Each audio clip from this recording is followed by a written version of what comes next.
Los logros del Foro de Sao Paulo: muerte, hambre y pobreza continental.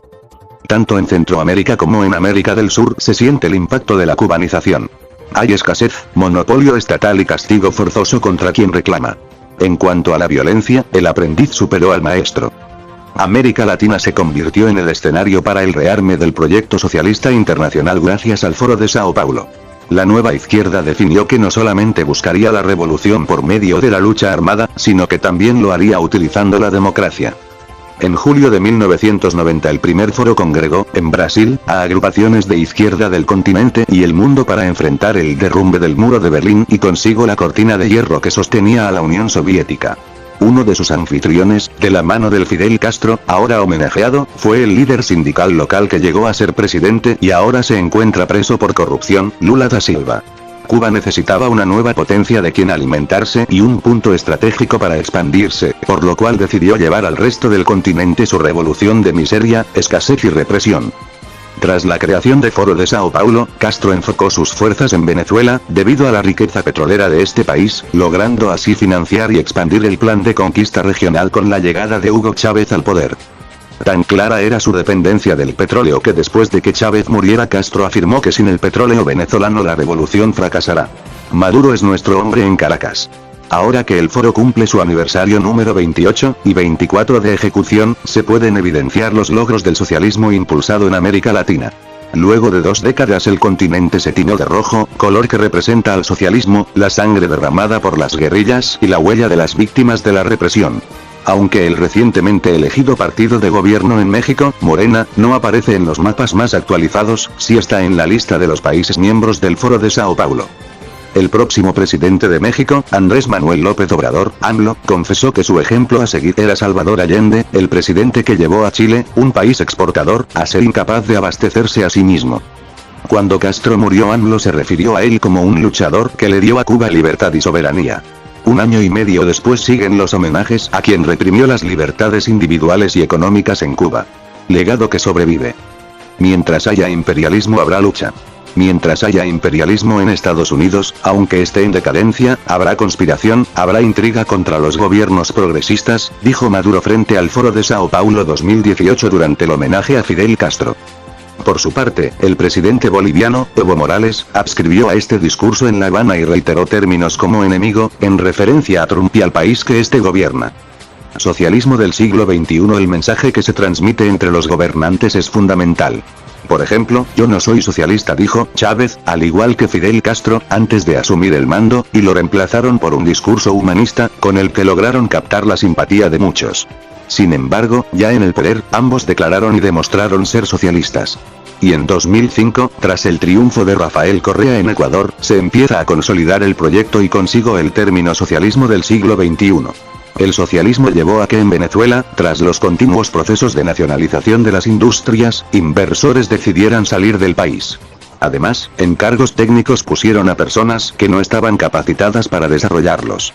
Por ello la producción petrolífera cayó de 3,3 millones de barriles diarios en 2006 hasta un poco menos de 1.400.000, según lo afirmado por la Asamblea Nacional de Venezuela.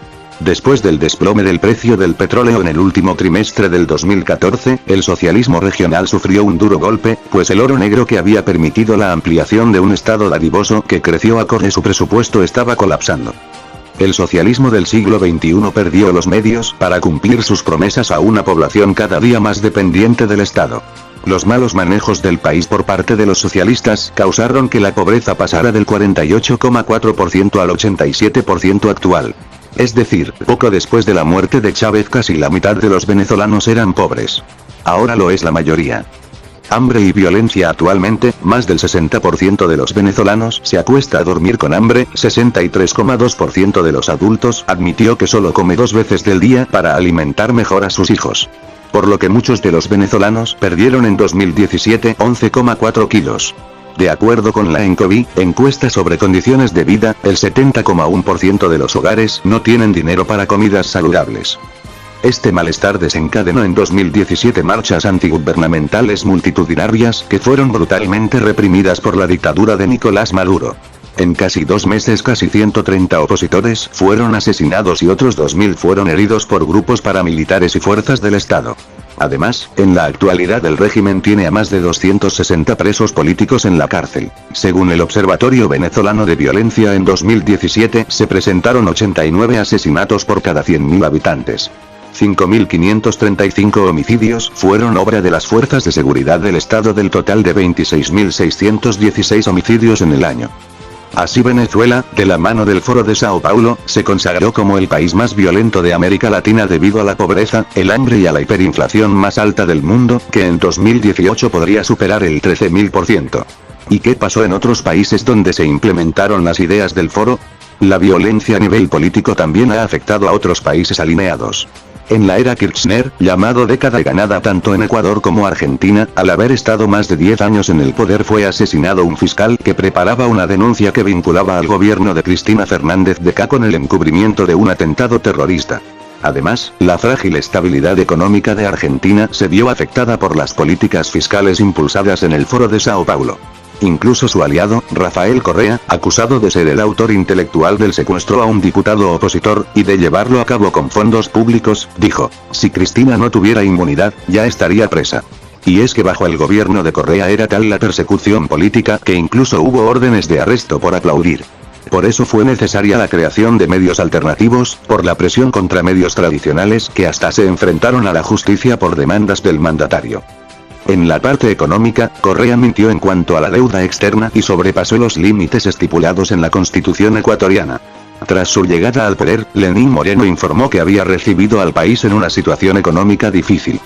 Mientras tanto, Evo Morales, otro supuesto héroe de los pobres, sigue en el poder en Bolivia y en honor a prolongación de su mandato, propio de un rey, se regaló un suntuoso palacio presidencial que costó $40 millones, sustraídos de los ciudadanos productivos. Un monto estrepitoso para un país con un PIB per cápita de $3.394, para tener una referencia, el PIB de Costa Rica es el triple y el de Chile lo quintuplica. Además, Morales, en contra de la voluntad de los ciudadanos, expresada en un referendo, afirmó que se volvería a postular como presidente, dejando ver su afán por aferrarse al poder, tal como lo hizo Castro, Chávez y Maduro. Mientras mayor es la intromisión del poder del Estado en la economía, mayor es el margen de corrupción. Hecho que quedó demostrado en Brasil con el caso que removió del cargo presidencial a Dilma Rousseff y llevó a Lula da Silva a la cárcel. Pues el manejo estatal del petróleo y la concesión de obras públicas condujo al enriquecimiento ilícito de los involucrados. El caso más reciente es el de Nicaragua, donde el régimen de Daniel Ortega ha asesinado en un poco más de 2 meses a más de 350 ciudadanos que se oponen a que continúe en el poder. Y donde más del 60% de los nicaragüenses son pobres a causa del socialismo implementado por Ortega. Justo el día de hoy, cuando se lleva a cabo en Cuba el Foro de Sao Paulo número 24, este ente decidió respaldar a Lula, Ortega y a Maduro, pese a los asesinatos, actos de corrupción y miseria causada en sus respectivos países. Estos son los logros del Foro de Sao Paulo.